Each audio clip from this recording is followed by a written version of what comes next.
Teman-teman yang dirahmati Allah Subhanahu wa taala, malam ini kita membahas tentang 4G yang kalau dalam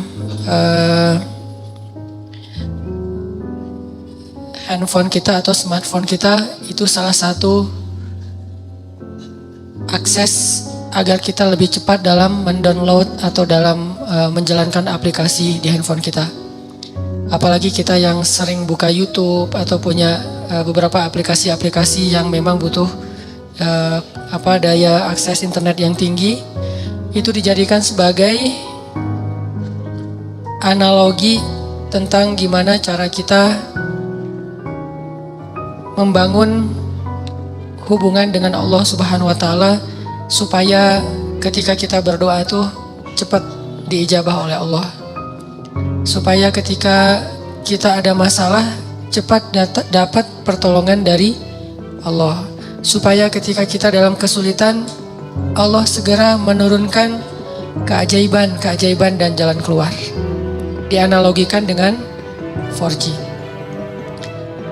Dalam bahasa lain tuh bisa dibilang ini adalah wasilah. Gimana cara membangun wasilah antara kita kepada Allah Subhanahu wa taala sehingga aksesnya cepat. Sehingga loadingnya cepat. Makin berat masalah kita bukan semakin lambat loadingnya, harusnya semakin cepat. Karena ketika masalah kita berat kan kita butuh pertolongan lebih segera ya. Gak bisa ditunda. Nah, gimana cara membangun wasilah atau akses itu pada Allah Subhanahu wa taala bahkan lebih daripada 4G. Sebelum itu, saya pengen nyampein beberapa contoh kisah orang yang punya 4G ke Allah, yang punya wasilah yang bagus kepada Allah Subhanahu wa taala sehingga ketika mereka butuh Allah, Allah segera menurunkan pertolongan dan keajaiban dalam hidup mereka. Salah satunya adalah cerita Ibrahim bin Adham. Kita tahu Ibrahim bin Adham ini salah satu tokoh tasawuf yang dikenal di antara para ulama bukan dengan keilmuannya, bukan dengan hafalan hadis-hadisnya, bukan dengan fikihnya, tapi dengan kedekatannya kepada Allah dan diijabahnya doa dia. Ini Ibrahim bin Adham. Secara status Ibrahim bin Adham ini emang orang miskin, bahkan bisa dibilang fakir. Tapi secara realitas kalau kita baca kisah beliau gak pernah kekurangan. Beliau gak pernah kesulitan. Miskin hartanya, hampir dibilang gak punya aset, gak punya tabungan, tapi pengen apa aja Allah kabulkan. Mirip dengan Uwais Al-Qarani di zaman tabi'in. Emang orang miskin dari desa Qaran Yaman. Tapi Uwais Al-Qarani ini selalu dimudahin sama Allah dalam setiap urusannya. Jadi kesimpulannya dari sini kita jadi tahu yang paling kita butuhin dalam hidup itu bukan berlimpah harta. Yang paling kita butuhin dalam hidup itu bukan banyaknya aset. Walaupun itu baik dan itu sesuatu yang perlu disyukuri, bukan dihindari. Dan kalau perlu kita perjuangkan. Tapi itu bukan yang paling kita butuhin dalam hidup. Bukan banyak teman. Walaupun banyak teman itu justru kebaikan. Dan seorang muslim itu emang harus bermuamalah, harus terbuka, harus banyak teman, banyak sahabat, banyak pengikut kalau perlu. Tapi bukan itu nomor satunya. Karena kalau kita punya banyak harta, tapi Allah Subhanahu wa taala tidak memberikan kita kebaikan di dalamnya, maka harta itu tidak memberi manfaat apa-apa buat kita. Malah banyak banget orang yang dengan harta yang bertambah juga masalahnya. Bertambah harta, bertambah konflik keluarga. Bertambah harta, bertambah banyak musuhnya. Bertambah harta, bertambah banyak yang ilfil sama dia. Yang lebih parah lagi, bertambah harta, bertambah jauh dia dari Allah Subhanahu wa taala. Jadi ada dua kondisi nih. Ada orang yang minta harta karena dia salah paham, dia pikir kalau banyak harta itu hidupnya jadi mudah. Tapi biasanya kalau dia nggak hati-hati dengan bertambah harta, dia bertambah jauh dari Allah karena mulai lalai. Kalau tadi ketika hartanya sedikit, dia nggak bisa lalai. Kenapa? Nggak ada fasilitas, nggak ada modal. Mau lalai gimana? Mau jalan nggak punya modal, akhirnya di rumah aja. Mau entertain diri nggak punya modal, akhirnya entertain biasa-biasa aja di rumah. Paling minum teh di belakang sambil ngelihat anak-anak main. Itu entertain dia karena nggak cukup modal. Tapi buat yang udah modalnya lebih kan nggak cukup entertainnya cuma minum teh kan. Buat orang yang punya harta lebih Masa kita malam mingguan cuma minum teh? Masa kita lagi liburan cuma di dalam kota aja gak kemana-mana? Kenapa? Karena dia ngerasa bisa ngelakuin yang lebih dari itu. Sehingga dengan tambah harta, kalau nggak hati-hati malah tambah jauh dari Allah. Dia mengentertain dirinya, dia mulai melakukan hal-hal yang sia-sia, dia mulai mengeluarkan hartanya di jalan-jalan yang bukan Allah ridhoi, sampai mulai judi segala macam kan. Karena ngerasa dia punya uang dan tidak masalah kalau rugi-rugi dikit lah, orang tabungan saya masih banyak. Mulailah dia ke Singapura, ke Hong Kong, ke tempat-tempat yang walaupun bukan ke kotanya yang kita permasalahin, ke beberapa spot atau tempatnya. Ini dia minta harta banyak nih. Ternyata harta itu tidak ngasih dia kenyamanan hidup. Belum lagi nanti dengan kehidupan lifestyle-nya yang udah berubah, rumah tangganya udah gak nyaman. Saya punya teman yang pernah ngerasain yang kayak gitu beberapa orang dan curhat. Alhamdulillahnya udah hijrah sekarang. Dia ngerasa, kenapa ya uang saya banyak, berlimpah, bisnis saya lancar, kok saya kayak jauh gitu dari anak. Hampir saya gak pernah duduk bareng dengan anak, gak pernah dengerin mereka curhat, gak pernah nemenin anak saya main. Bahkan nganterin sekolah atau jemput sekolah aja jarang. Saya pikir dengan memfasilitasi kebutuhan anak saya berarti saya udah sayang sama dia. Udah ada mobil pribadi khusus buat istri, buat anak, ada 3 anak masing-masing 1 mobil. Dengan alasan yang masih logis. Kalau 1 mobil bertiga gak efektif karena sekolahnya jauh-jauh takut telat. Belum lagi nanti pulang sekolahnya beda waktu, kan gak nyaman. Akhirnya dikasihlah 3 mobil dan itu logis sebetulnya. Dengan 3 driver. Bayar sekolah yang paling mahal. Kemudian di rumah masing-masing kamar tuh ada entertainnya dengan layar besar, layar datar gede dan segala macam, ada game segala macam. Pokoknya kehidupannya tuh udah sangat terfasilitasi, tapi kok nggak happy. Mungkin mereka nggak ngeluh masalah kurang makan, nggak ngeluh masalah kurang biaya, tapi mengeluh kurang sentuhan dari orang tua. Dia ngerasain itu. Karena semakin dia sukses, jaringan dia semakin luas, terus kerjaan dia semakin banyak, deadline-nya makin banyak yang mengepres dia, bikin dia benar-benar dalam keadaan stres tinggi. Belum lagi nanti tuntutan entertainnya lebih besar karena teman-temannya berharap ke dia. Kayak misalnya kita ada duit, pasti teman kita pengen ditraktirin. Kalau kita nggak punya duit, nggak ada yang ngajak kita karena nggak bakal ditraktirin. Jadi diem aja di rumah kan ya. Kalau misalnya dianggap kita sukses, kapan nih makan-makan, kan suka gitu tuh. Kita baru dapat job nih, atau baru diterima kerja, atau baru selesai bisnis. Kapan nih makan-makan? Dan itu hal yang sangat wajar, natural terjadi. Sehingga keluar rumah pagi, pulang sore, malam harus keluar lagi buat entertain tamu segala macam. Dia punya beberapa Ferrari. Kadang-kadang balapan lagi malam minggu balapan. Nggak bahagia. Sampai akhirnya dia banting setir, dia tinggalkan semua itu. Bahkan dia suka main ke Alexis dulu tuh. Dia bilang 1 malam tuh, bohong kalau orang bilang di sana biasa-biasa aja. Saya 1 malam habisin di situ 150 juta, Ustaz. 150 juta 1 malam. Ini kata dia ya, bukan kata saya. Dan saya mah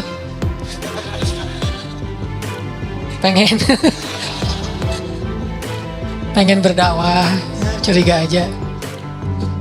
Enggak lah, niatnya berdakwah, pulang nauzubillah. Dia 150 juta semalam menghabiskan di sana, dan dia tahu beberapa orang tamu-tamunya yang dibawa ke sana tuh. Jadi wajar kalau uang ratusan juta juga nggak cukup buat entertain aja udah sekian. Belum lagi yang istrinya, yang tas Hermes-nya berapa sekali beli, sekali belanja. Belum lagi nanti biasanya kebutuhan mereka kan bertambah sesuai dengan kemampuan ya. Kayak misalnya tadinya kalau masih kemampuannya terbatas, naiknya motor bebek yang ngisi bensinnya paling Pertalite. Dan itu juga berapa sih sebulan gitu kan.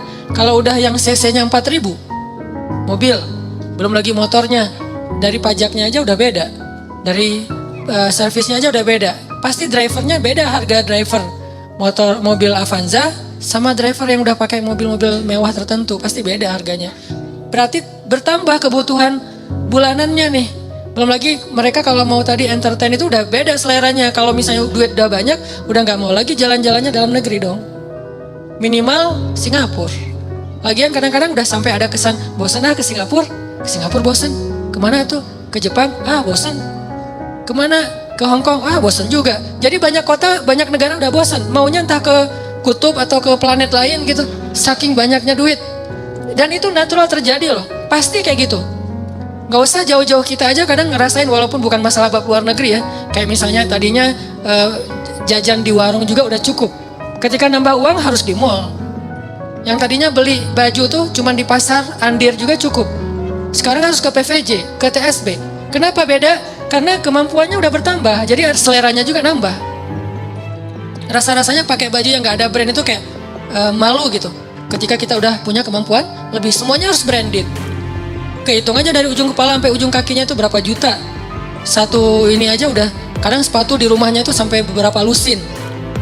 Ada yang udah sampai lupa, saya punya sepatu itu ya sampai kayak gitu. Artinya, ini kalau Allah kasih harta doang, bukan harta doang ya. Karena kalau harta masih ada kalimat berkah, baik. Jadi jangan menjudge orang kaya, bukan. Kalau cuman harta doang, ini kondisinya kayak gitu. Satu lagi kondisinya, nggak dikasih harta, tapi Allah kasih sayang Allah. Allah kasih perhatian Allah. Allah bikin dia jadi preferred hamba, jadi VIP. Dia mungkin nggak punya harta, tapi ketika dia butuh ada aja. Allah ngasih dia kebaikan sesuai dengan kebutuhan dia. Ya Allah, saya udah lama nih kontrak pengen punya rumah sendiri. Tiba-tiba Allah mudahin rezekinya, bisa beli. Udah gitu normal lagi rezekinya. Ya Allah, kayaknya saya butuh kendaraan biar lebih nyaman dalam beraktivitas. Biar lebih nyaman saya ngelakuin kegiatan-kegiatan sosial. Biar lebih nyaman saya berdakwah kalau dia seorang dai. Allah kasih harta, beli mobil sesuai dengan kebutuhan dia. Akhirnya normal lagi. Jadi grafiknya itu sesuai kebutuhan. Bukan naik, dia nggak butuh dan itu bahaya. Dia grafik rezekinya naik, sementara nggak berbanding lurus dengan kebutuhan, itu malah jadi bahaya. Akhirnya larinya kemana? Ke entertain. Kalau grafik rezekinya naik sesuai kebutuhan, itu akan istilahnya berkah, bermanfaat banget. Kayak misalnya tiba-tiba dia dikasih rezeki karena emang bentar lagi anaknya mau sakit. Sebelumnya Allah udah siapin. Tiba-tiba dapat beberapa usaha, proyek dan segala macam, dapat untung anaknya sakit. Jangan langsung suuzan sama Allah. Kayaknya nggak bisa nih saya dapat uang sedikit langsung dikasih ujian. Bukan. Allah kasih rezeki itu karena Allah udah tahu anak kita mau sakit. Disiapin dulu. Jangan dibalik.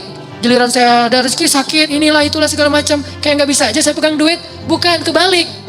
Kalau Allah nggak takdirkan anaknya sakit, mungkin nggak ada rezeki sebelumnya. Jadi Allah siapin dia biar dia nggak panik. Karena Allah tahu batas kuota iman dia itu, Allah tahu. Ada orang yang imannya dikasih ujian dulu baru dikasih pertolongan. Ada yang Allah imannya dikasih pertolongan dulu baru dikasih ujian. Kan beda-beda nih. Nah kita nggak tahu. Kadang kita ngerasain disiapin dulu sama Allah baru dikasih ujian. Kadang-kadang juga dikasih ujian dulu baru dikasih pertolongan. Kadang-kadang nggak dikasih ujian aja ngeluh. Nah ini lebih parah lagi nih. Nah kadang kondisinya kayak tadi, kita disiapin dulu sama Allah, dimudahin dulu urusan-urusan kita, dilancarkan dulu rezeki kita, baru dikasih ujian. Kenapa kok tetap dikasih ujian? Karena Allah pengen ngelihat kita masih believe nggak sama Allah, masih keep the faith nggak, masih berdoa nggak kepada Allah walaupun rezeki kita udah cukup nih untuk ngatasin masalah kita. Akhirnya kita pakai rezeki itu, dan Allah pengen nguji juga, kira-kira kita berat nggak nih dengan ujian itu ketika Allah sudah memberi kita rezeki. Dapat uang misalnya baru kemarin ada project gitu dapat 100 juta. Udah gitu terjadi musibah, anak sakit, habis setengahnya 50 juta. Kita ngeluh. Aduh, kalau saya nggak ada masalah pasti saya masih utuh nih 100 juta. Enggak, justru Allah Subhanahu Wa Taala ngasih kita bonus 50 juta gara-gara Allah pengen ngasih kita ujian. Kalau nggak ada ujian mungkin 50 juta, 100 juta sama sekali nggak ada, nol. Hanya kebutuhan harian kita doang. Kenapa nggak berbaik sangka kayak gitu kepada Allah? Sama kayak tadi, misalnya saya pernah mobil saya keserempet. Orangnya zalim, marah duluan, dia curi start. Sebelum saya marah, dia marah dulu. Kebiasaan. Kalau kita kan sebelum orang marah, kita minta maaf duluan ya. Kita baik-baikan duluan, kita ketawa duluan biar nyaman nih ngomong komunikasinya. Dia enggak, dia marah duluan. Akhirnya karena dia marah duluan, dia kayak punya bargaining gitu. Akhirnya saya terpaksa bayar 1,5 juta.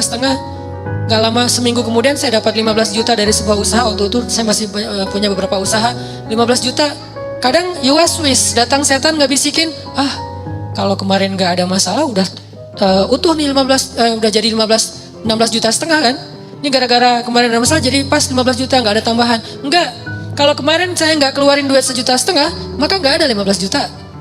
15 juta itu reward Allah buat keikhlasan, kesabaran saya. Bukankah Allah mengganti kerugian hambanya dengan yang lebih baik? Jadi logika ke Allahnya kayak gitu. Sehingga ada hamba yang kalau kita lihat dia nggak punya aset yang berlebih, ada sih cuman nggak banyak-banyak amat, nggak punya tabungan yang kayak gimana gitu, biasa aja tabungannya, masih normal banget, bahkan sedikit riskan. Nih gimana kalau anaknya sakit nggak ada duit? Kan ada Allah. Ini bukan kata-kata pasrah ya, ini kata-kata tawakal. Beda pasrah sama tawakal. Pasrah nggak berikhtiar. Tawakal tetap ikhtiar, tapi ikhtiar itu tangan, hatinya bergantung kepada Allah. Jangan sampai hati bergantung ke tangan. Jadi kalau tangan gak megang duit, hati resah. Harusnya tangan mah megang duit, megang emas, megang perak, megang apa aja, itu nggak ngaruh ke hati orang, hatinya gantungnya ke Allah. Bukankah di antara arti ikhlas itu adalah tidak ada bedanya antara emas dengan batu? Di mata orang yang beriman tidak ada bedanya emas dengan batu, sama di mata dia. Nggak membuat dia lebih bahagia gara-gara dia pegang emas, nggak membuat dia berkeluh kesah gara-gara dia megang batu. Biasa aja.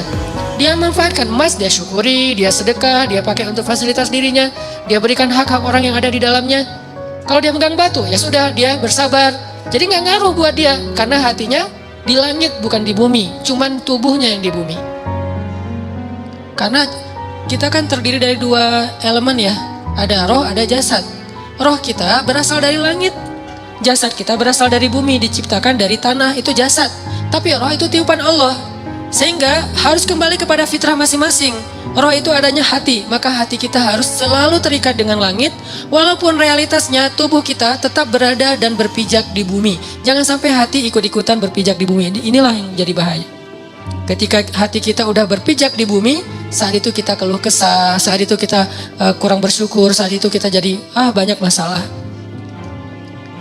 Jadi ada kayak keresahan gitu. Oh, dia asetnya pas-pasan, tabungannya sedikit. Kalau anaknya sakit gimana? Kalau dia ada masalah nanti gimana? Dia pakai apa? Ya asuransi nggak ikut segala macam. Ini kalimat-kalimat orang yang mungkin masih lebih percaya kepada fasilitas harta daripada hubungan dengan Allah. Ini saya lagi ngomongin hati ya, tidak ngomongin bab ikhtiar. Kalau bab ikhtiar, seolah-olah kita hidup selama-lamanya. Jadi terus mencari dunia. Dengan tangan, dengan kaki, dengan tenaga, dengan pikiran. Tapi hati, kita yakin semua itu ada di dalam genggaman Allah. Kalau bisa benar-benar sesuai fitrah ini, hidup kita bakalan nyaman. Mau kaya, mau biasa, mau kurang, mau cukup, mau kayak gimana aja. Benar-benar seperti kata Nabi, ajaban li amril mu'min, betapa menakjubkan orang yang beriman. In asabathu sarra syakara fakana khairan lah, wa in asabathu dharra sabara fakana khairan lah, wa laisa dzalika illa lil mu'min. Jadi kalau dia dikasih nikmat, dia bersyukur, itu baik. Dikasih ujian, dia bersabar, itu baik. Walaisa dzalika li ahadin illa lil mu'min. Enggak ada yang bisa ngerasain itu kalau enggak karena dia beriman kepada Allah SWT. Jadi mau milih yang mana nih? Kalau harus milih, harta berlimpah tapi Allah enggak titipin keberkahan di dalamnya, atau pas-pasan tapi nanti kalau butuh apa-apa Allah segera kasih. Kira-kira kalau mau jujur banget kita mau pilih yang mana? Enggak ada yang ketiga. Cuman gitu doang nih. Karena kalau ada yang ketiga, berarti kita nggak belajar iman. Ketiga itu bonus, bukan bagian dari pilihan kita. Allah kasih. Walaupun kita selalu berharap yang terbaik kan, harta yang banyak, tapi juga Allah berkahi. Pengennya kayak gitu. Tapi itu namanya bukan ujian. Itu namanya karunia. Dan dalam karunia itu, kita nggak perlu bisa menunjukkan bahwa kita orang yang sabar. Gimana belajar sabar sementara hidup kita nyaman? Gimana kita mau disebut orang yang sabar? Nggak ada masalah. Gimana kita mau disebut pemaaf, nggak ada yang buat salah kepada kita. Gimana kita mau disebut tawakal, nggak ada resiko dalam hidup kita. Terus gimana? Kalau mau disebut orang yang bertawakal, harus ada resiko dalam hidup kita. Kayak kecil-kecilan lah, belajar saya misalnya beli motor. Pak, ini mau pakai asuransi? Enggak lah. Tapi asuransinya asuransi syariat, Pak. Apa hukum asuransi syariat? Jawaban fikihnya, boleh. Kenapa nggak pakai? Saya lagi belajar tawakal. Tapi kan ikhtiar Ustaz, ikhtiarnya saya pakai gembok. Ikhtiarnya saya simpan yang aman. Dan saya nggak nyalahin orang yang pakai asuransi syariah, tapi dengan kata-kata syariah ya. Kalau asuransinya syariah, menurut saya boleh, karena ada kata syariah dan sudah ada tim ahlinya di situ secara fikih boleh segala macam. Tapi saya nggak jadi belajar tawakal menurut saya. Jadi nggak bergantung ke Allah. Jadi pas keluar jalan tuh, mobil saya kalau keserempet juga tinggal klaim. Doanya kadang-kadang lupa, sering lupa malah. Tapi kalau nggak ada asuransi, mobil baru nih, nggak ada asuransi. Bismillahirrahmanirrahim. La haula wala quwata illa billah. Subhanallazi sakhkhara. Ini untuk saya ya. Ini bukan fatwa. Ini lebih ke semangat saya pribadi. Dan itu berasa banget. Dan ternyata benar. Doa itu ajaib banget. Udah baca doa masih kecelakaan. Kan diganti nanti seminggu kemudian. Kenapa kita harus suudzon sama Allah? Gak ada ruang buat suudzon kepada Allah. Gak ada ruang. Kalau kita mukmin, gak ada sia-sia kita baca doa. Udah baca doa masih kecelakaan. Enggak. Tetap aja ada alasan-alasan hikmah yang bikin kita tetap ridho dengan ketentuan Allah dan tetap melanjutkan kebaikan itu. Enggak jadi pundung, saya nggak mau doa lagi ternyata nggak ngaruh, mending saya pakai asuransi aja. Enggak. Kalau mau pakai asuransi silakan, tapi doa jangan berkurang. Kalau gara-gara asuransi doa berkurang, tinggalkan asuransi. Tapi kalau dengan asuransi doa tidak berkurang, lanjutkan. Cuman kalau saya pribadi sampai saat ini belum dapat hidayah. Belum. Rumah, kendaraan, sekolah, kesehatan, ya nanti kalau saya butuh, ya Allah saya lagi butuh nih, Allah kasih. Dan itu sering banget dibuktikan oleh Allah SWT. Sehingga saya kayak sering senyum ke langit, Masya Allah ya benar ya, Allah tuh kalau prasangka kita baik itu Allah juga baik ke kita. Jadi kayak tenang aja, butuh apa ya sekarang, ya udah ya Allah pengen kayak gini, Allah kasih. Dan ajaib banget caranya. Kenapa? Karena kita juga pengen caper-caperan ke Allah cara-cara iman yang ajaib. Begitu kita tunjukin, kita display, kita nge-posting iman-iman kita yang ajaib lewat kata-kata yang captionnya yang keren-keren, hasbunallah wa ni'mal wakil, la haula wala quwata illa billah. Apalagi nanti postingan-postingannya, activity kita emang benar-benar ajaib, ngambil resiko di jalan Allah. Wah, Allah bukan cuma nge-like, nge-repost ke teman-teman, ke makhluk-makhluknya gitu. Lihat nih hambaku. Sehingga Allah nolongin kita sambil ngepamerin kepada makhluknya biar mereka tahu betapa Allah itu Maha Pengasih lagi Maha Penyayang. Ini cara bangun akses ke Allah biar 4G. Bukan berarti saya udah 4G, ini lebih ke kayak sharing pengalaman kecil saya yang teman-teman pasti punya yang lebih dari itu, dan saling watawasobil. Hak di sini watawasobisob, saling sharing biar kita makin yakin dan makin sabar. Jadi ternyata 4G kita itu dalam hidup bukan fasilitas hidup, 4G kita itu bukan kekuatan fisik, 4G kita itu bukan networking, 4G kita itu adalah hati. Jadi kalau ibarat hidup kita itu adalah perangkat smartphone, maka 4G-nya adalah iman, hati. Makin kuat iman berarti makin 4G. Makin lemah iman berarti tidak 4G. Makin lemah lagi bahkan sinyalnya putus-putus. Dan di sini kita bisa tahu, makin kuat iman kita, makin mudah kita berkomunikasi dengan Allah SWT. Kadang-kadang nggak pakai kata-kata, cuman sinyal dari hati doang sampai ke langit, langsung Allah turunkan solusi. Kenapa? Karena 4G iman. Jadi 4G dalam bahasa kita di sini adalah 4G iman, akses iman kita, hati kita kepada Allah SWT. Selanjutnya sekarang kita pause sebentar dengan azan Isya, tapi nanti sholatnya kita takhirkan biar leluasa buat teman-teman yang ada di luar masjid. Silakan.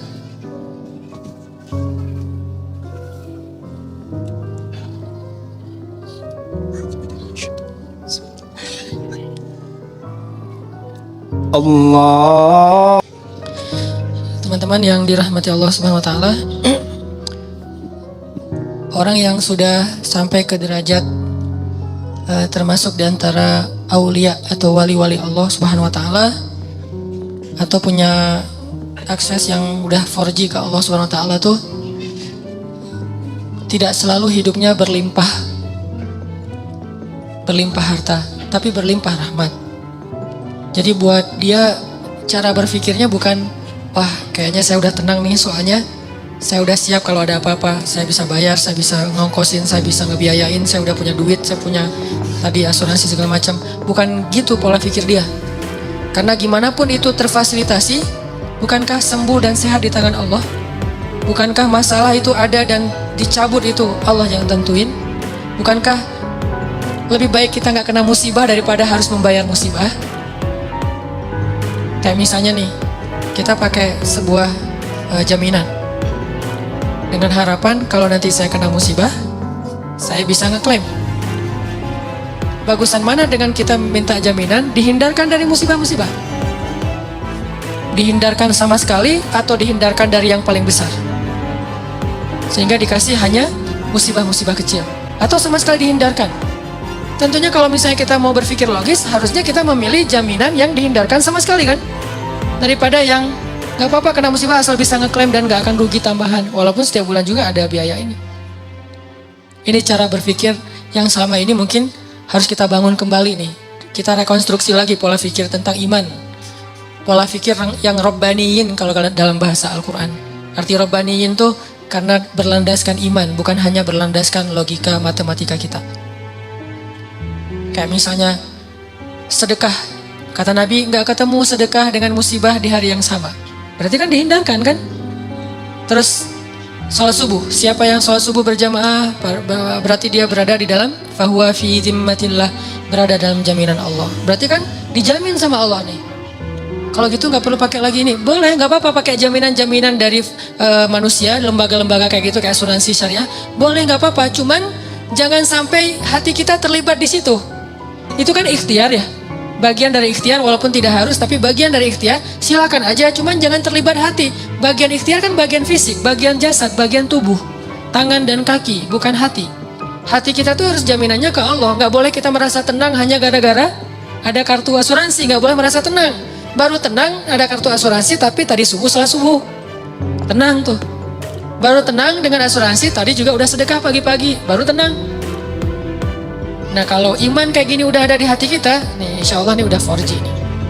Tapi kalau tenang gara-gara asuransi, subuh juga nggak masalah, sedekah juga nggak masalah, belum lagi yang lain-lainnya nih, silaturahim, membantu orang lain. Oh berarti kita nggak 4G sebetulnya, bahaya tuh hidup kayak gitu tuh. Kalau ternyata, tapi saya udah mempraktekkan ini sekian tahun Ustaz dan nggak ada masalah, istidraj. Sanastadrijuhum min haitsu la ya'lamun. La ya'lamun, justru mereka nggak ngira, justru mereka nggak nyangka. Kalau udah nyangka namanya bukan istidraj. Ini nih pola pikir yang kita bangun teman-teman. Makanya kan Rasulullah SAW itu orang yang sangat wasilah dengan Allahnya tuh udah dekat banget ya. Sampai membatin aja Allah dengar langsung Allah kabulkan. Pernah dulu orang-orang Mekah gara-gara menentang Nabi, terus gara-gara menentang mereka jadi menantang Nabi gini. Kalau emang kamu benar-benar Nabi Allah, coba kamu buktikan dengan cara kamu datangkan azab-azab kepada kami seperti yang pernah terjadi kepada Firaun, Namrud, Samud, Ad. Coba kamu datangin. Nabi nggak mau berdoa. Wah berarti dia nggak benar nih, dia bohong tuh buktinya nggak berani berdoa karena dia takut nggak akan dikabulkan. Apa jawaban Nabi? Kalau saya sampai berdoa seperti itu, binasalah kalian. Karena doa Nabi kan nggak ditolak sama Allah. Kalau mereka minta bukti-bukti yang nggak merugikan mereka, Nabi akan lakuin. Contoh, coba kamu belah tuh bulan, kan nggak ngerugiin mereka ya. Nggak membahayakan orang-orang kafir walaupun bulan terbelah. Kalau saya berhasil dengan izin Allah membelah bulan, apakah kalian beriman? Ya kami akan beriman. Janji, deal. Ya Allah tunjukkan kekuasaanmu. Bulan terbelah, benar-benar terbelah. Apa kata-kata mereka? Muhammad telah menyihir mata-mata kita. Gak beriman juga. Wah benar-benar kamu tuh benar-benar penyihir yang luar biasa. Banyak penyihir yang menunjukkan hal-hal yang gak logis, tapi ini di atas mereka. Kamu tuh benar-benar lebih dahsyat dari para penyihir. Jadi penyihir nomor 1 lah. Kata Nabi, kalau kalian masih tetap tidak percaya, coba kita tunggu orang lain yang tidak terlibat di sini, yaitu para musafir yang datang dari luar kota. Nanti kita tanya besok pagi kalau mereka datang, apakah semalam kalian melihat bulan terbelah? Ya sudah, kalau mereka bilang terbelah, berarti benar bahwa bulan itu terbelah dan kami beriman. Ya udah kita buktiin, tunggu besok. Pagi-pagi datang musafir, tanya langsung ngumpul tuh di depan Ka'bah. Apakah semalam kalian melihat kejanggalan di langit? Ya, apa? Bulan terbelah. Benar ya Muhammad, bukan hanya bisa menyihir mata kita, mata orang lain yang gak hadir juga disihir. Gak beriman. Sampai Allah mengatakan, kalaupun engkau datangkan 1000 ayat-ayat Allah, bukti-bukti kebesaran Allah, mereka tetap tidak beriman. Jadi kalau Nabi dimintai ngedoain hal-hal yang buruk untuk mereka, Nabi nggak mau mengedoakan. Kenapa? Nabi kasihan sama mereka. Karena Nabi itu doanya nggak ditolak sama Allah. Bayangin kalau Nabi bilang, ya Allah, bikin Abu Jahal stroke itu waktu itu juga. Tiba-tiba Abu Jahal, kan ada ayatnya di surat Al-Alaq, ayat-ayat terakhir kan. Kami cabut ubun-ubunnya. Kalau Allah udah cabut ubun-ubunnya kan otomatis stroke tuh. Itu bahasa stroke versi surat Al-Alaq loh. Arti cabut ubun-ubunnya kan tiba-tiba darahnya itu jadi pecah pembuluh darahnya di kepala kan. Itu kan mencabut ubun-ubun tuh, pecah pembuluh darahnya di.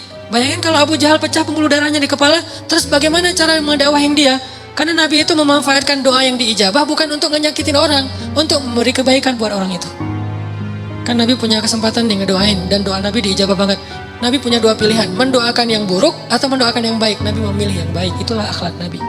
Kalau kita ditempatkan di situ, kan doa orang yang terzalim itu diijabah, ya udah doain aja. Itu kan berarti kita nggak neladanin Nabi sebetulnya.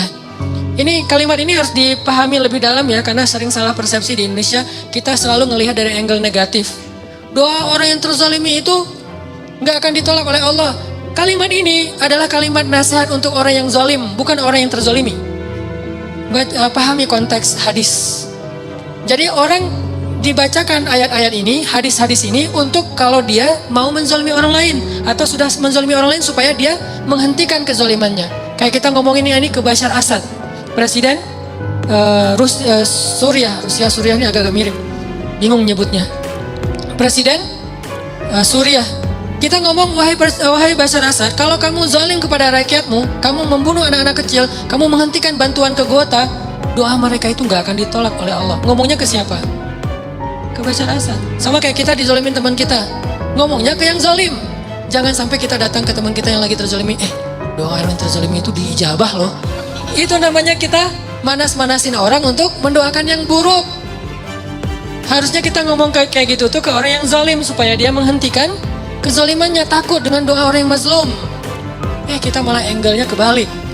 Giliran kita terzalimi, mumpung nih doa gua diijabah sama Allah. Ya Allah, hancurkanlah dia sehancur-hancurnya ya Allah. Hati-hati ya, doa juga ada porsinya. Karena doa itu seperti kisos. Kalau kita mendoakan orang lain lebih dari hak kita, maka kelebihan itu akan balik lagi kepada kita. Dia naik mobil atau motor, terus ngejipratin air ke kita. Ya Allah, jauhkanlah dia dari jodohnya. Apa hubungannya jodoh dengan air? Harusnya hak kita cuman, ya Allah mudah-mudahan nanti ada orang yang jipratin air ke dia. Cuma sebatas itu kan? Kan al jaza min jinsil amal, balasan sesuai dengan jenis amal. Artinya ya kisosnya segitu doang. Jangan sampai ke urusan jodoh lah, sakit lah apa. Ini jadi kayak lebay gitu kan ya, norak banget sih. Itu doa yang norak namanya tuh. Dan kelebihan dari porsi itu akan balik lagi kepada yang ngedoain. Kan bahaya. Nanti kita malah nggak nikah-nikah gara-gara pernah terzolimi. Udah terzolimi nggak nikah pula, kan rugi. Jadi itu bukan hadis buat orang yang terzolimi teman-teman. Itu hadis untuk orang yang ngezolimin. Sama kayak Nabi kalau misalnya baca hadis tentang istausu bin nisa'i khairan, perlakukanlah perempuan itu secara baik. Itu bukan hadis untuk cewek, itu hadis buat cowok. Jadi yang ngucapin hadis itu harus melihat dulu siapa di depannya. Kalau di depannya seorang ibu, seorang istri, dia ngomong kayak gitu berarti dia sedang meracokin rumah tangga orang. Karena si istri ini nanti akan nuntut suaminya seperti di dalam hadis. Itu hadis diucapin kepada suami, jangan didengar oleh istri. Kenapa? Nanti dia akan memikirkan haknya, bukan mikirin kewajiban. Tapi kalau hadis tentang seandainya saya boleh menyuruh manusia sujud kepada manusia, saya suruh istri sujud kepada suami. Yang ngomongin itu adalah istri. Jadi ada materi ibu-ibu, ada materi bapak-bapak. Jangan sampai seorang ustadz ceramah tentang sujudnya perempuan kepada suaminya di depan suami, itu bikin suami makin kegeeran. Wah sayang istri saya nggak datang nih, padahal bagus banget nih materi malam ini, gitu kan ya. Akhirnya minta ke panitia, ada nggak rekaman yang semalam, untuk apa pak, mau saya share ke istri saya. Ini yang terjadi. Dan ustaznya juga salah ngomong di depan bapak-bapak, gimana kalau campur dua-duanya, berarti yang seimbang infonya. Jangan berat sebelah, ini namanya adil kan. Karena dengan adil itu lebih dekat kepada ketakwaan. Jadi intinya Nabi itu doanya diijabah, tapi beliau nggak memanfaatkan buat ngehancurin musuh-musuhnya. Kecuali memang sudah masanya kayak Nabi Nuh. Doa beliau kan diijabah dalam waktu yang 950 tahun, doa beliau hanya untuk kebaikan kaumnya aja. Ya Allah beri mereka petunjuk ini. Tapi Allah yang menentukan. Setelah 950 tahun, baru Nabi Nuh berdoa, ya Allah hancurkanlah orang-orang kafir itu sehancur-hancurnya. Jangan biarkan mereka punya keturunan, karena keturunan mereka akan merusak di muka bumi. Kapan Nabi Nuh doa itu? Setelah 950 tahun berdoa. Wajar gak sih ngedoain kayak gitu? Ditentang, dihina, dicela, dibully. 950 tahun dibully loh di grup. Kita baru berapa lama dibully di grup geng kita? Share hadis, wah sok soleh, wah ada ustadz, ada nabi palsu, segala macam. Udah 950 tahun, akhirnya kita keluarin lagi kalimat, ya Allah hancurkanlah semua anggota member grup ini. Belum 950 tahun. Jadi manfaatkanlah kesempatan kita kalau lagi dizolimi untuk ngedoain yang baik-baik. Kalau nggak bisa yang baik-baik buat orang lain karena nggak rela banget nih, minimal untuk diri sendiri, apa salahnya? Kan itu kesempatan banget kan buat kita berdoa dan Allah ijabah. Kalau nggak bisa ngedoain, ya Allah beri dia petunjuk, kayak rasanya agak-agak kayak nggak rela gitu kan. Udah jahatin saya, didoain yang baik lagi. Nggak semua orang mampu, realistis aja lah. Kalau nggak bisa gitu, minimal buat diri sendiri, ya Allah tambahkanlah kesabaran saya. Loh kok minta disabarkan? Berarti makin mau aja disakitin. Bukankah sabar itu kebaikan bahkan lebih dari setengah iman? Hampir bisa dibilang seluruh iman kita itu adalah intinya sabar. Sehingga yang dibilang orang mukmin adalah orang yang sabar. Orang yang sabar berarti dia mukmin. Berarti kita minta kebaikan, ya Allah kuatkanlah kesabaran saya. Kayak misalnya kita lagi baper sama pasangan kita, jangan ngedoain yang buruk buat dia. Kalau nggak sanggup ngedoain yang baik buat dia, minimal yang baik buat kita. Ya Allah, kuatkan kesabaran saya. Ya Allah, jadikan saya lebih baik. Ya Allah, jadikan saya lebih dicintai oleh dia. Yang baik-baik aja minta. Nah, ini orang yang mencontohi teladan Rasulullah SAW. Jadi selama ini banyak angle tentang sirah Nabi yang kayaknya perlu kita lihat dari angle yang lain. Terlalu mainstream kalau hanya melihat angle-angle yang biasa kita dengar selama ini. Bukan salah, cuman kayaknya masih kurang utuh. Saya nggak suka menyalahkan orang lain, tapi masih kurang utuh. Ternyata ada angle yang lebih efektif daripada angle. Salah satu contohnya yang tadi aja. Ini Nabi Muhammad SAW kayak pas beliau pulang dari Taif kan, disakitin kan, terus malaikat minta Nabi berdoa aja kepada Allah, karena malaikat tuh nggak bisa ngelakuin sesuatu tanpa izin Allah. Allah bilang ke malaikat, lakukan apapun yang diminta oleh Muhammad. Kalau minta dibalik tuh gunung, ditimpakan kepada orang-orang Taif, malaikat lakuin apa aja pokoknya. Kesempatan itu malah Nabi doain, ya Allah, maafkanlah mereka, sesungguhnya mereka tidak mengerti. Minta maaf untuk mereka. Dan aku berharap anak cucu mereka kelak yang akan menerima agama ini. Ini doa yang baik, padahal beliau lagi dizalimi, masih mengalir darah di pelipis beliau, masih kotor baju beliau, masih orang ketawa tentang beliau, anak-anak kecil ngelemparin beliau, perempuan-perempuan ngejar beliau, diperlakukan kayak orang gila di tengah kampung, dikejar-kejar, keluar masuk kebun korma. Gimana rasanya seorang nabi yang sahabat tuh habis-habisan menghormati, memuliakan beliau, tiba-tiba dikejar oleh anak kecil dan perempuan, budak-budak aja ngajarin Nabi, ngejar semuanya. Beliau lari-lari kayak orang gila yang dikejar-kejar rame-rame. Tapi doa beliau, ya Allah, maafkan mereka. Mereka nggak ngerti. Semoga anak cucu mereka yang menerima Islam. Akhirnya anak cucu mereka kelak menjadi pembela Nabi. Kalau mau meneladani Nabi, harusnya yang angle-angle kayak gini nih kita ambil juga nih. Walaupun selalu ada kondisi-kondisi yang pengecualian ya. Ini tidak bisa digeneralisir dalam semua kasus yang terjadi di dunia atau di bangsa kita. Kalau kayak apa yang terjadi di Suriah, saya kira itu pengecualian. Kenapa pengecualian? Karena juga terjadi di zaman Nabi. Saya bukan ngomong dengan emosi pribadi, berlandaskan sirah. Ada sekelompok sahabat hafiz Al-Quran, diundang ke sebuah negeri dengan alasan disuruh ngajarin Al-Quran kepada kaumnya. Ternyata itu cuman jebakan. Ketika sekelompok sahabat ini keluar, hafiz semua, di tengah jalan mereka dicegat, dibunuh semuanya, nggak ada yang selamat, digorok satu persatu. Dan itulah asal muasal kenapa Nabi membaca kunut nazilah. Dan salah satu isi kunut nazilah, ya Allah, hancurkanlah kaum itu sehancur-hancurnya. Kenapa? Karena mereka pengkhianat, karena mereka zalim, karena mereka sudah membunuh para hafiz Al-Quran. Dan ini bukan hal yang bisa dimaafkan. Beda kalau mereka melakukan kesalahan itu karena mereka tidak paham. Jadi ada kayak pembunuhan sengaja dan tidak sengaja. Ada kisos.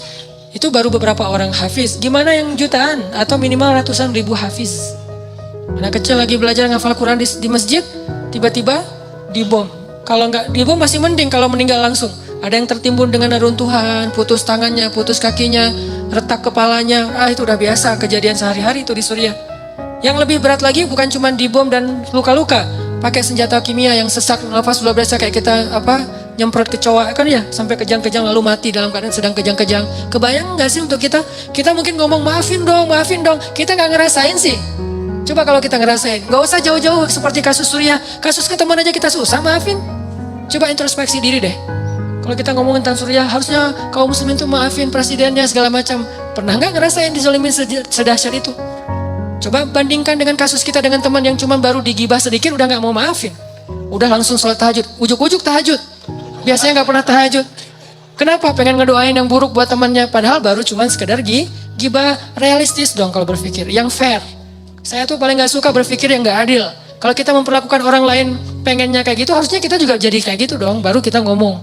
Ini banyak yang maafin, tapi nggak. Kasus kecil aja, nggak usah. Saya mungkin salah ngomong. Bukan kasus kecil, kasus yang lain, ya. Bukan kasus kecil. Kasus yang lain, misalnya masalah anjing dijadikan sebagai makanan buaya.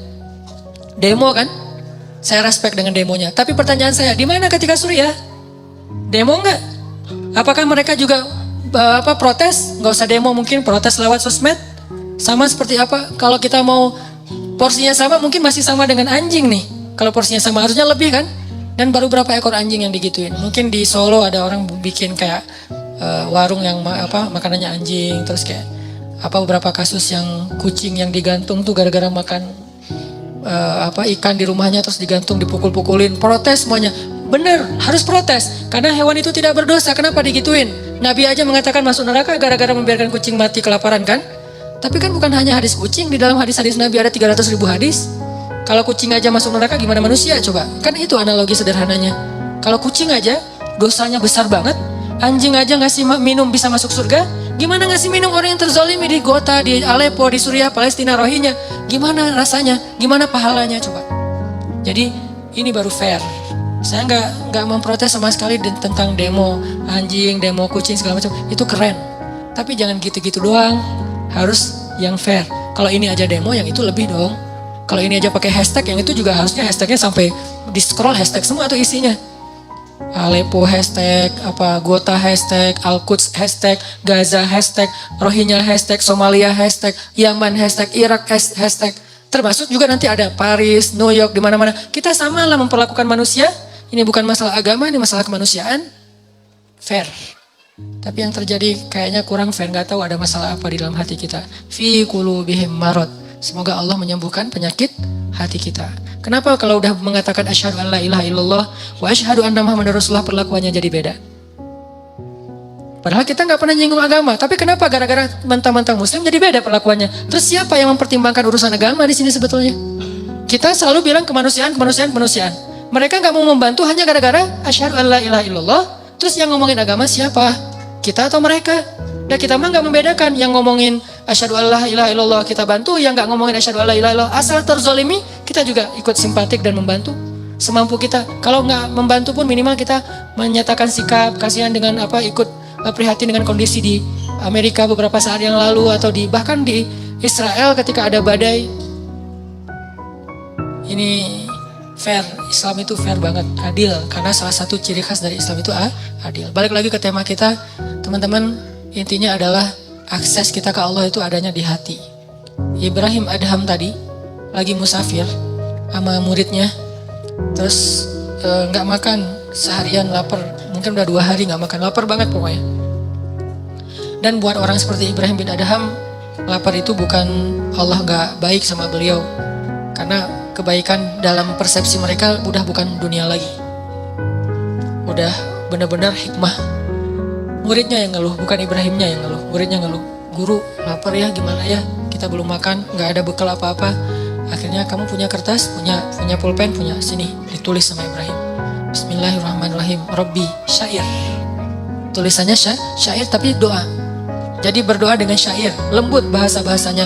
Rabbi, engkau maha pengasih, engkau apa segala macam, muji-muji Allah. Ujung-ujungnya, engkau tidak membiarkan hambamu yang lapar kecuali engkau memberi makan. Jadi kayak kalau kita bikin 1 menit video di Instagram, cuma 2 detik doanya, 58 detik muji-muji Allah. Ini smoothnya doa Ibrahim bin Adham. Kalau kita kan 58 detik doa cuma 2 detik doang yang muji ya. Bismillah, alhamdulillah, ya Allah, panjang gitu kan ya. Kalau Ibrahim bin Adham gak gitu, Bismillah, alhamdulillah, sampai 58 detik, cuma 2 detik terakhir, ya Allah saya lapar, cuma gitu doang. Dan itu pun diantara pujian-pujian. Persis kayak doanya Nabi Ayub, Rabbi massani yadurru wa anta arhamur rahimin. Langsung habis minta, nggak minta pun, cuma bilang, ya Allah saya sakit, tapi nggak apa-apa, engkau maha pengasih tetap, saya nggak akan mengeluh. Gitu coba bahasa doanya. Kan ini keren banget doanya. Bukan, ya Allah saya sakit, engkau ngelihat nggak sih saya sakit udah sekian lama, ya Allah apa maunya engkau ya Allah, saya udah turutin semua maumu, saya udah tahajud, ngeluh. Ini namanya bukan doa, komplain, demo. Sedangkan Nabi Ayub, ya Allah saya sakit, tapi enggak, engkau tetap maha pengasih lagi, maha penyayang, malah pengasih, paling pengasih lagi tuh, muji ditutup. Jadi kayak nggak enak mau ngomong saya sakit, langsung ditutup dengan kalimat pujian. Itu Ayub. Sehingga Allah ngedengerin doa Ayub, langsung Allah mengatakan, ni'mal abd. Itu hambaku yang keren banget kata Allah. Ni'ma itu keren. Ni'ma itu baik banget. Langsung Allah sembuhkan saat itu juga. Kenapa? Bagus cara komunikasinya dengan Allah. Selain yakin, bahasanya juga enak ke Allah. Allah itu kan maha mulia, elegan banget. Jadi jangan sampai kita komunikasi sama Allah itu bahasa-bahasa yang di jalan. Harusnya kita komunikasi dengan Allah itu dengan bahasa elegan, karena kita lagi berhadapan dengan zat yang maha elegan, maha mulia, maha bijaksana, maha santun. Coba lihat bahasa Al-Quran kan santun banget. Sama kayak bahasa Nabi kan, Nabi orangnya santun banget. Kalau ngomong tuh muter dulu, padahal maksudnya ini. Kenapa? Gak tega mau ngomong langsung. Mikir panjang.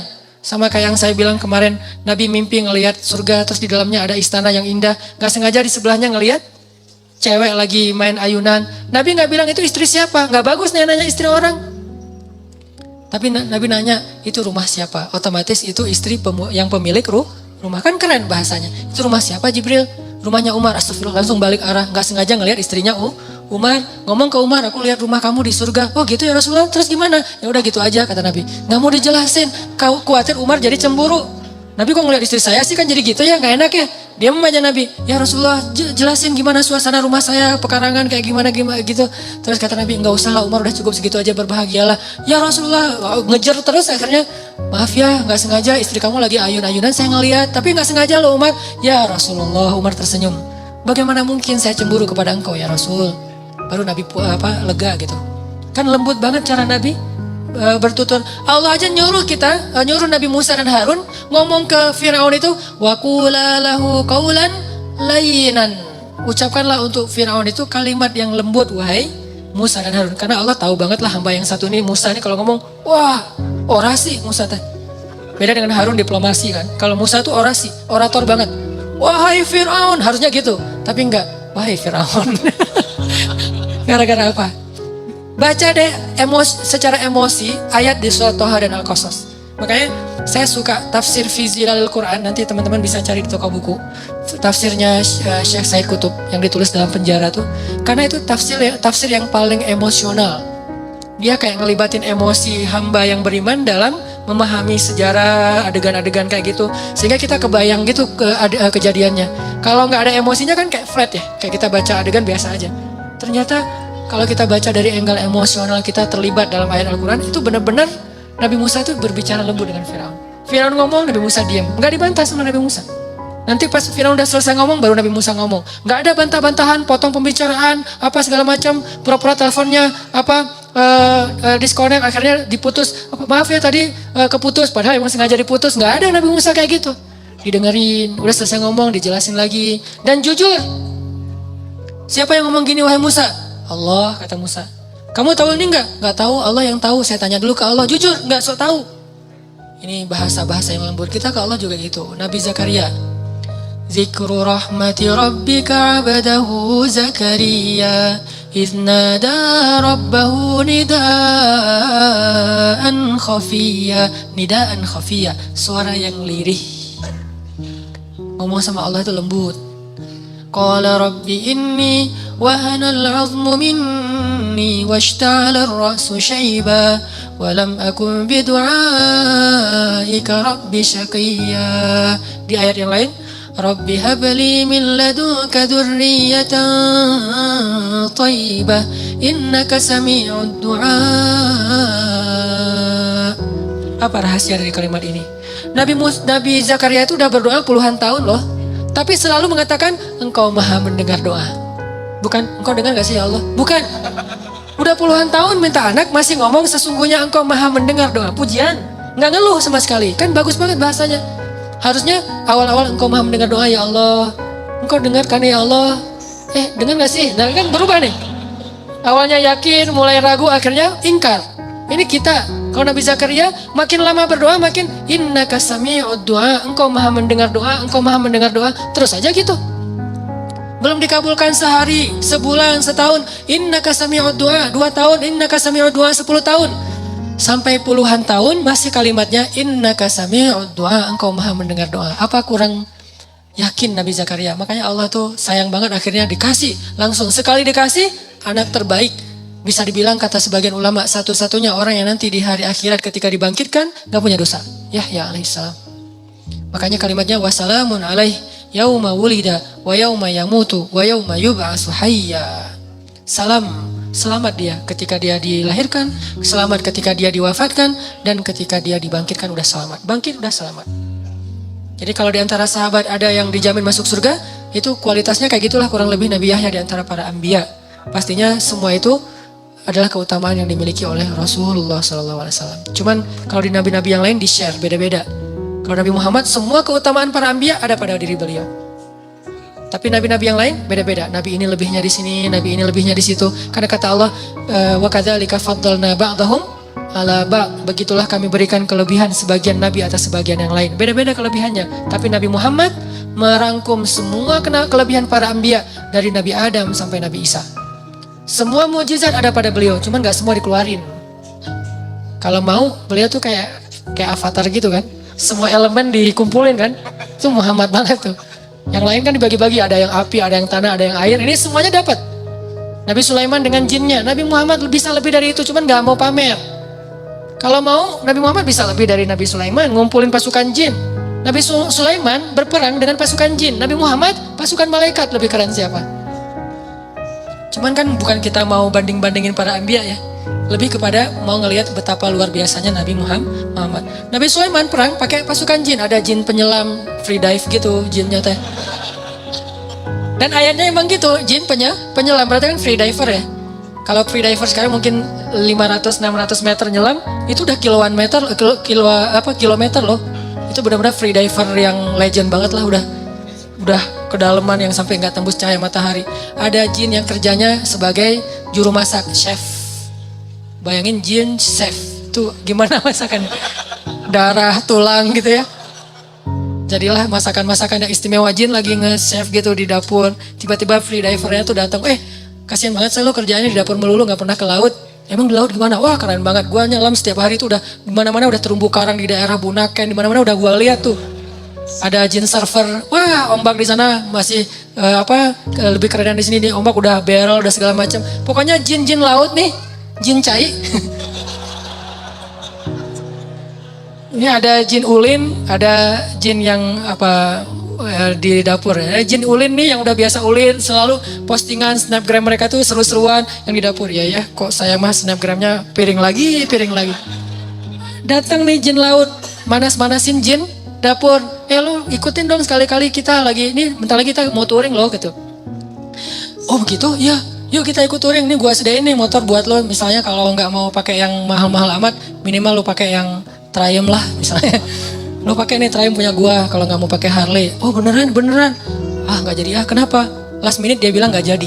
Padahal touring udah pada siap nih, orang udah pada ngumpul di meeting point. Kenapa nggak jadi? Takut kepada Sulaiman. Padahal Sulaiman nggak ada. Bukan cuma nggak ada, sudah tiada. Bukan cuma nggak ada, sudah tiada. Artinya mereka nggak tahu kalau Sulaiman sudah wafat. Cuman wafatnya keren sambil duduk. Kalau orang yang nggak beriman mungkin wafatnya jungkir balik ya. Ini duduk aja tenang sambil zikir wafat. Baru jatuh gara-gara tongkat beliau pegang itu dimakan rayap. Dan kira-kira berapa lama buat rayap butuh waktu untuk merusak tongkat. Dan itu tongkat warisan para nabi, berarti tongkat yang kayunya bagus. Beberapa hari kan? Atau mungkin beberapa bulan. Artinya sekian lama itulah jin gak tahu kalau Sulaiman udah wafat. Terus gimana jin mengatakan tahu hal yang gaib? Sulaiman di sebelah mereka aja gak tahu kalau wafat. Kemungkinannya adalah bohong saja. Gak mungkin jin tahu. Kalau dia tahu yang gaib, dia pasti tahu Sulaiman sudah wafat. Ini jin. Nabi Muhammad pasukannya malaikat. Kalau Nabi Sulaiman lalu lalang jin keluar masuk ke istana beliau, Nabi Muhammad malaikat keluar masuk ke masjid beliau. Dan bukan malaikat biasa. Dzu mirratin. Malaikat yang paling wibawa, paling karismatik, malaikat paling diseganin di langit. Kalau dia lewat semua malaikat pada diem. Ada yang lewat, siapa? Jibril. Kalau Jibril udah lewat, diam semuanya. Kenapa? Wibawanya Jibril. Kalau Jibril ngomong, malaikat pada nunduk semuanya. Wibawanya Jibril. Malaikat sekeren ini, teman mainnya Rasulullah SAW. Soulmate-an berdua. Sampai kalau Jibril gak datang, Nabi Muhammad sedih. Kemana ya Jibril, udah lama gak ngopi bareng. Ngeliat ke langit, Jibril kemana ya? Mau ditelepon gak punya nomornya. Karena gak ada telepon dulu. Doa aja, ya Allah mana Jibril. Jibril juga di langit. Aduh pengen banget ketemu Nabi Muhammad nih di bawah. Gimana ya gak bisa turun. Kenapa? Wa ma natanazzalu illa bi amri rabbik. Asbabun nuzul ayat itu di surat Maryam. Kami tidak turun Muhammad kecuali perintah Allah. Pengen sih turun cuma belum ada perintah. Jadi gak bisa. Walaupun malaikat itu emosional, punya perasaan, tapi nggak bisa menurutkan perasaannya kecuali dengan sami'na wa ta'ana. Jibril pengen turun, Muhammad pengen ketemu, sama-sama kangen nih. Bayangin kangennya dengan manusia dengan malaikat, kan keren banget. Malaikat aja kangen sama Nabi, kita nggak ada yang ngangenin. Aduh, ini malaikat aja kangen, kan keren banget akses 4G-nya ya. Pas Jibril turun, Jibril, Rasulullah, slow motion. Akhirnya Nabi nanya, Jibril kemana aja? kok nggak pernah ketemu udah beberapa hari? Ya Rasulullah, saya juga kangen. Tapi kata Allah, wa ma natanazzalu illa bi amri rabbik. Kami tidak turun kecuali dengan perintah Allah. Akhirnya ditulis syair, bahasa-bahasa yang lembut. Ada sedikit kalimat, ya Allah kami lapar. Tapi kecil, ibarat baitnya panjang, cuman setengah bait kami lapar. Sisanya puji-pujian ke Allah.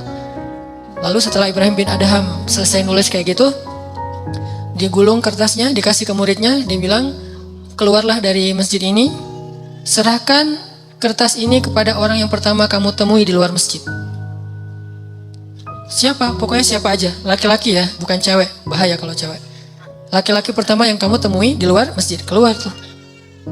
Lagi di jalan di depan masjid, tiba-tiba muncul seorang laki-laki, lagi bawa bungkusan gitu. Assalamualaikum, waalaikumsalam Pak, ini ada kertas dari siapa? Dari guru saya. Pas dibaca langsung menangis laki-laki itu, diserahkan bungkusan itu, kembalilah kepada gurumu. Pas dibuka adalah 1000 dinar. Siapa laki-laki itu? Allahu alam. Semudah itu menyelesaikan masalah di antara mereka. Bukan berarti kita berharap sedekah, bukan ya. Ini hanya sebuah inspirasi. Semudah itulah memberi rezeki kepada hamba yang Allah ridhoi. Jadi kalau kita punya 4G ke Allah itu sebetulnya cuma butuh gini doang. Ya Allah. Gitu doang bahasanya. Kadang-kadang gak pakai iya, Allah doang. Allah, beres. Kadang-kadang gak pakai Allah, cuman ahad. Belum jelas kan? Cuman satu. Tapi bukan dalam masa kampanye ya. Satu, itu langsung Allah beri pertolongan. Kan Bilal tuh gak ngomong, ya Allah tolonglah saya lagi disiksa nih. Allah lihat nih bekas-bekas siksaan. Gak ada. Cuman satu kata pendek loh. Kalau kita kan doanya tuh udah buka baju dan tunjukin, ya Allah nih lihat nih saya lukanya banyak nih apa segala macam. Pokoknya udah lebay banget lah kalau kita berdoa ya. Sahabat doanya gak lebay, lembut. Ahadun ahad, ahadun ahad. Langsung saat itu juga ditolong sama Allah. Mana Ustaz ditolong, kan berbulan-bulan Bilal disiksa. Emangnya pertolongannya itu hanya dengan dibeli oleh Abu Bakar dan dimerdekakan? Salah paham lagi nih. Pertolongan pertama Allah kalau hambanya lagi UGD, bukan dibikin langsung sembuh, tapi dikuatkan hatinya dengan kesabaran. Itulah pertolongan pertama. Bilal ketika disiksa, Allah gak langsung nolong Bilal dengan cara dibeli sama Abu Bakar di hari yang sama. Hari ini disiksa, hari ini dibeli, hari ini dibebasin. Itu gak keren ceritanya. Gak ada kelihatan kesan Bilal sabar. Terus gak jadi cerita yang melegenda kan. Kalau cuman hari itu disiksa, hari itu dibeli, hari itu dibebasin, gak akan melegenda nama Bilal. Dia melegenda karena lama disiksa. Karena hampir orang itu gak yakin Bilal akan bertahan. Dan ketika Bilal disiksa, hari itu juga Allah mengutus Jibril. Dan Allah menyuruh Jibril untuk menguatkan hati Bilal. Kayak disupport banget Bilal semua. Jadi ibarat Bilal didorong, Jibril yang nahan di belakang. Jadi badan Bilal tuh gak perlu pakai tenaga. Pasrah aja. Kayak kita lagi tawaf puncak, tawaf ifadah tuh di Ka'bah. Kalau lagi tawaf ifadah, kita tawaf tuh gak perlu melangkah. Berdiri aja, muter sendiri. Saking padatnya Ka'bah, berdiri aja. Saya dulu waktu masih haji tuh tawaf ifadah, pas pulang habis jamarah pertama langsung tawaf ifadah. Itu rapat banget. Saking rapatnya gak perlu gerak. Begini aja. Tidur juga gak masalah. Tidur tiba-tiba udah 21 putaran, 3 kali tawaf gitu. Oh berapa ini udah putarannya, ngeliat jam udah 2 jam ternyata. Tidur aja tuh muter, saking luar biasanya. Gitulah Allah membackup Bilal ketika disakiti oleh Umayyah bin Khalaf. Hatinya langsung ditahan oleh Allah supaya dia bersabar. Sehingga ketika Umayyah bin Khalaf menyiksa Bilal, Umayyah itu pengen pamer. Makanya dia live streaming. Ada yang nge-shoot live streaming di YouTube, di Instagram, di FB, di mana-mana pokoknya live streaming. Mengundang TV-TV lokal dan nasional pokoknya. Setiap jadwal Bilal disiksa itu semua TV itu siaran langsung. Beberapa tayangan yang lain, film, Hollywood, bola, Piala Dunia, sepi penonton. Ratingnya yang ini paling tinggi. Benar-benar siksaan Bilal itu ratingnya paling tinggi. Yang nonton pada komen. Ada yang komen gini, kasihan ya gitu. Terus yang lain komen juga, siapa? Maksudnya kasihan ke siapa nih? Ke Bilal atau ke Umayyah? Yang ketiga membahas Umayyah, bukan Bilal. Kenapa malah kasihan kepada Umayyah? Karena yang terlihat tersiksa justru Umayyah, bukan Bilal. Jadi Bilal disiksa, tetapi yang kelihatan wajah tersiksa justru Umayyah. Capek nyiksa Bilal. Bilal biasa-biasa aja. Ahadun ahad, ahadun ahad. Umayyah, aduh kok gini ya? Capek banget sih nyiksa dia. Jadi orang justru kasihan kepada Umayyah, bukan kepada Bilal. Kenapa bisa kayak gitu? Karena Allah menolong Bilal dengan ahadun ahad. Dan Allah tidak menolong Bilal dengan ujuk-ujuk langsung datang Abu Bakar. Enggak, dengan dikuatkan hatinya. Setelah sekian lama dikuatkan hatinya, akhirnya pertolongan kedua pun datang. Setelah pertolongan hati, baru pertolongan dengan solusi konkret. Yaitu Abu Bakar datang dan membebaskan Bilal. Jadi ini aksesnya Bilal ke Allah, cepat banget. Sampai Nabi senyum dan mengatakan, ya Bilal, baru aja semalam aku dengar langkah-langkah kaki kamu di dalam surga. Langkah kakinya terdengar di surga, orangnya masih di dunia. Coba Masya Allah ya, kita udah meninggal aja belum jelas langkah kakinya di surga nih. Ini Bilal masih hidup di dunia, masih main-main, masih nongkrong, masih ngopi. Kakinya udah di surga. Kayak gimana tuh? Luar biasa. Artinya Allah itu ngasih keistimewaan yang luar biasa buat Bilal, buat Khabbab bin As, buat Sumayyah, istrinya Yasir. Sumayyah itu maaf ditusuk dari kemaluannya sampai ke belakang dan meninggal di tempat. Apakah Allah tidak menolong Sumayyah? Justru itu pertolongan Allah buat Sumayyah. Walaupun kezaliman untuk Abu Jahal, itu pertolongan Allah untuk Masyiatah dan bayi-bayinya. Walaupun kezaliman buat Fir'aun. Jadi teman-teman, akses 4G kita ke Allah itu dimulai dengan iman. Kemudian dengan caption yang indah. Kita kalau posting captionnya lama mikir ya. Udah lama akhirnya tanya-tanya. Bikin sendiri captionnya. Captionnya terserah kalian deh gitu. Akhirnya dari komen kita caption. Tipe lagi kan. Lihat gimana kita sering mentipe caption kita. Dalam semenit udah berganti caption berkali-kali. Caption ke makhluk aja kita mikir. Masa caption ke Allah kita gak mikir? Bikin puisi-puisi doa. Ustadz, masa doa pakai puisi sendiri nggak dari Nabi? Dari Nabi juga, dari ayat juga, dari sahabat juga, dari diri sendiri juga. Karena kan ada doa-doa yang kita butuhin nggak ada di zaman Nabi. Ujian nasional ada nggak? Anak Nabi kan nggak ada yang sekolah dan ujian nasional, sehingga gimana? Ujian nasional, wah bid'ah nih doanya. Soalnya Nabi nggak pernah baca doa ini. Nggak kayak gitu cara memahami bid'ah. Nggak usah terpancing dengan pemikiran orang yang mungkin belum utuh membaca hadis. Karena doa itu ibadah mutlak. Jadi bikin caption doa yang indah itu nomor 2 biar 4G, biar enak kita dengan Allah. Hasbunallah wa ni'mal wakil ada di Al-Quran. La haula wala quwata illa billah ada Al-Quran. Itu kalimat-kalimat caption yang keren-keren loh. Kalau perlu itu jadi hashtag doa kita. Panjang captionnya, ujung-ujungnya hashtagnya la haula, hasbunallah, apalagi innalillah gitu-gitu kan. Itu kan caption hashtag-hashtag yang udah sering dipakai ya. Sehingga nanti kalau mau ngelihat doa-doa kita itu tinggal buka hashtagnya kan kebaca tuh. Dan makin sering kita pakai hashtag itu makin di like. Lebih banyak likersnya di antara para malaikat. Terakhir satu kisah tentang hashtag la haula wala quwata illa billah. Ada seorang sahabat miskin datang ke Nabi ngadu. Dia bilang, ya Rasulullah, anak saya ditawan oleh musuh. Dan mereka meminta tebusan. Kalau saya nggak membayar tebusan 100 dinar itu kurang lebih sekitar 300 juta atau mungkin lebih. Kalau saya nggak menebus anak saya 100 dinar malam ini juga, mereka akan membunuh anak saya. Deadline-nya besok pagi. Malam ini saya harus bawa tebusan itu. Saya nggak punya harta ya Rasul. Saya udah minjam ke tetangga, nggak ada yang sanggup. Sedikit-sedikit belum sampai 100 dinar. Ya Rasulullah gimana? Rasulullah juga lagi bokeh, nggak punya duit. Sahabat-sahabat banyak yang di luar kota, jadi nggak ada yang bisa dimintain tolong. Akhirnya ketika itu Nabi bilang kepada dia, dawamkan la haula wala quwata illa billah malam ini juga. Oh gitu ya Rasulullah? Ya siap. Assalamualaikum, langsung pulang. Keren kan imannya? Berarti kan 4G imannya udah mantap nih. Bukan ya Rasulullah, itu kan baru kata-kata, belum duit. Ya saya la haula juga, tapi kan butuh duit juga ya Rasulullah, kan kita harus ikhtiar segala macam. Itu mal iman logis, sehingga dikasihlah pertolongan yang logis. Ilman terlalu ilmiah dikasih pertolongan yang ilmiah. Ini iman ajaib dikasih pertolongan ajaib. La haula disuruh. Nabi juga tahu nggak mungkin Nabi ngasih la haula kalau Nabi punya duit. Pasti dikasih duit sama la haula. Ini karena nggak punya apa-apa. Dan apa yang dikatakan Nabi itu pasti benar. Nggak mungkin Nabi bohong. Jadi iman kepada Nabi itu udah kuat banget. Sami'na wa ta'na. Nabi bilang perbanyak zikir la haula. Siap ya Rasulullah pulang. Sampai di rumah istrinya udah nunggu dengan cemas. Gimana pak? Orang miskin manggilnya bukan pak. Gimana bah? Gimana ya gitu. Udah dapat belum duit? Belum mah. Terus gimana? Tadi udah ketemu Rasul. Terus gimana apa kata Nabi? Disuruh dawamin zikir la haula. Oh ya udah yuk kita wudu. Dawamin lah sepanjang malam mereka berdua la haula wala quwata illa billah. Iman. Setelah ikhtiar, emang ikhtiar dulu ke tetangga, ke teman, ke siapa-siapa, ke finance nggak ada karena nggak ada punya jaminan, jadi nggak dapat uang juga. Tetap ikhtiar, tapi nggak berhasil. Tapi kan bukan berarti setelah itu tertutup maka nggak ada harapan. Bukankah Allah itu selalu mampu dan maha kuasa? Zikir la haula. Tiba-tiba subuh-subuh anaknya ngetok pintu. Assalamualaikum, dibukain pintu, anaknya wajahnya berseri-seri, peluk gitu, udah nangis-nangisan. Setelah itu ditanya, gimana kamu bisa selamat? Siapa yang menebus kamu? Allah yang menebus saya. Gimana caranya? Dijelasin. Semalam tiba-tiba pengawal-pengawal yang jagain saya diikat di sebuah pohon korma. Terus orang-orang prajurit para di sekeliling saya, gak ada jalan buat saya untuk kabur. Untuk lepas dari ikatan aja susah, apalagi kabur. Tiba-tiba datang kayak angin yang sangat dingin dan membuat semua prajurit itu tertidur pulas. Kayak gitu cara Allah menolong. Diberi mereka rasa ngantuk, tertidur pulas semuanya.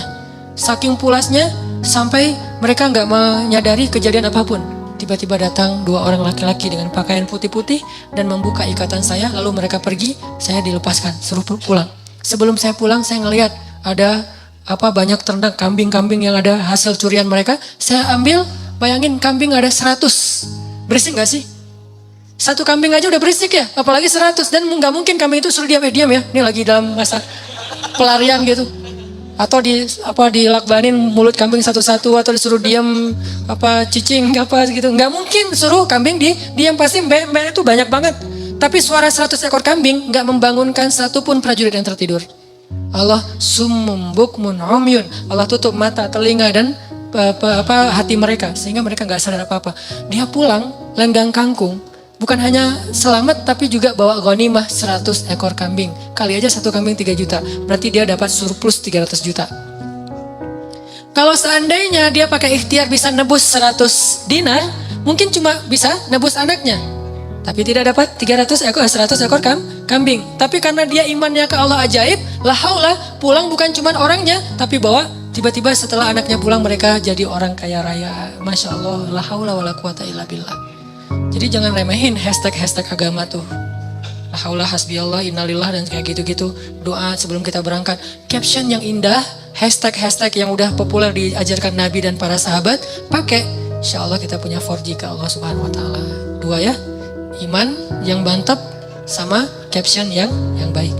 Mudah-mudahan Allah Subhanahu Wa Taala mengijabah banyak doa dan harapan-harapan kita, membimbing hati kita dalam keislaman kita, dalam hijrah kita, dalam taubat kita, dan semoga Allah SWT setiap saat menambah pemahaman kita tentang agama dengan majelis ilmu.